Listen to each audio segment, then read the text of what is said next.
Tai pats žvejys, mėgėjas kažkaip. O tai jūs kaip ekspertas, kokia jūsų nuomonė, kokiai kurioms žuvienėms trūksta? Meilė paskui pirmą pipirą. Nu ką dėjom, molio dėjom, smėlio dėjom, kažkokį tai žvyro da įberėm. O nemanot, kad žvyras per dantų traška? Ne, jau tik, kad žuvį valgai, atskiri paskui supranti. O jeigu to nebūtų, nejaustum žuvienės iš tikrųjų. O kaip manot, kas gražiausia šitoje šventėje? Moteris.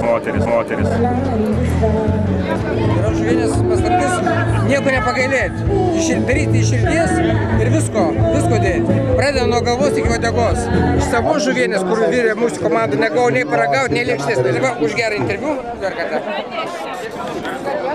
Čia žuvies kaip dešra tai nėra, žinok, tikrai. Ne, jisai čia meluoja, iš tikrųjų. Aš žinau, kad žuvis atvežta iš Maksimos sušaldyta, man čia visi meluoja, kiek iš jų vaikščių visi meluoja. Nu, nesąmonė. Čia šišos, prašom. Žuvis neišmėgsta. Atsargiai, neapsilaskite. Nu ir dabar pasakykit. Kaulų yra. Kaulų yra? Tai žuvis? Taigi Tai palaukit, labai panašu, kad žuvis. Ne dešra? Jono Purvio žuvienė yra pati skaniausia, kalbos nėra. Jo, ir ties tą vietą vaizdas taip.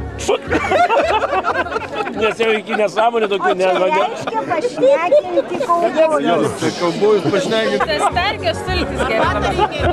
Įrašo pabaiga.